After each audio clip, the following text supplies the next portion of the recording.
is Machukanyarieko TV talk show, where we analyze politics and governance issues. We focus on national, local and international news. We examine the political way of our people, social and economic. Nyarieko TV talk show, the house of ideas. Okay. It's very difficult to do anything when the country is in the situation in which it is right now. And I have been observing what has been going on in the country since morning.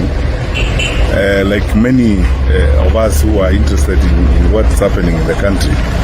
And quite frankly, it's very painful and very unfortunate to see what is going on in the country, because I don't think there's someone around who thinks we should be living like this every day. And then our young people getting out, expressing themselves, and the level of violence that we have seen, the level of destruction in the country is unbearable.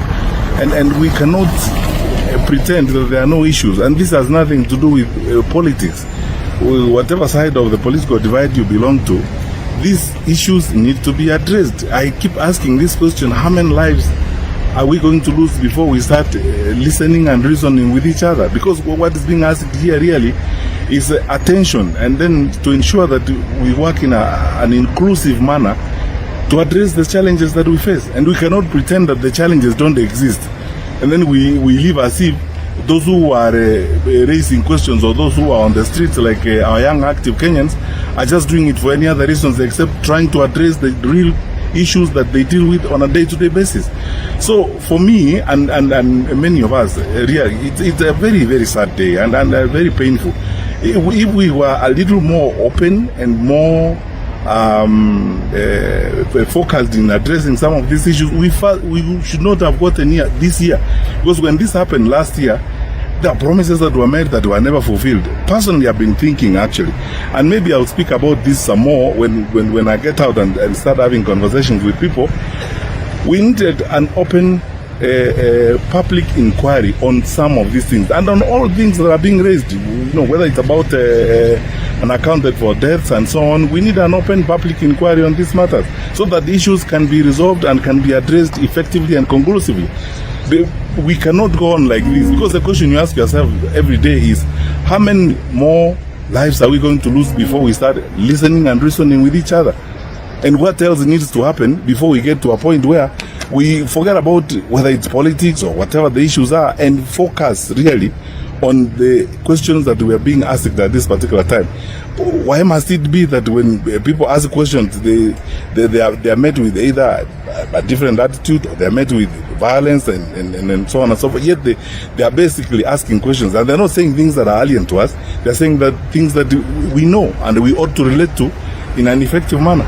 So my view is, I've observed this for the bit that I could, and listened very carefully, tried to spend most of the time glued to screens, to YouTube, looking at what was going on. I mean, I've literally spent my day on this particular, and it's because the Gen Z said it's going to be their day. They don't need politicians on the streets and so on. So we have been glued, observing what was happening today. You can hardly do anything. There's nothing you can do when the country is in a situation where it is. We are all on tenterhooks.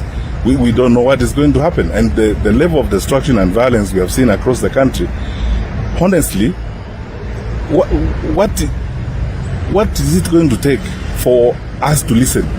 For our leaders to get to a point where they say, let us listen and reason with each other. And yet, you see, if this is not conclusively and properly addressed, this round is not going to come to an end. We are going to continue dealing with each other in this kind of manner, all the time. I believe that there must come a time in the life of our country when nothing matters but the country. Nothing matters but the stability of the country. Nothing matters but the stability and the satisfaction of the people of that particular country. And for Kenya, for us now, that is the time. Let's for once focus on the issues that these young Kenyans are raising. I mean, approximately, when you look at the statistics, probably about 7 out of 10 Kenyans you talk to are between the age 0 and 35. Now, the 3 out of 7 who are 35 and above, we cannot fail to listen to the bulk of our population and focus on the welfare and the interests of the bulk of our population. And the questions they're asking are not about things that are alien. They're about things that are with us. So let's forget about many of these things and focus on the solutions that we need to deal with to the challenges we have. These questions have asked about inclusion.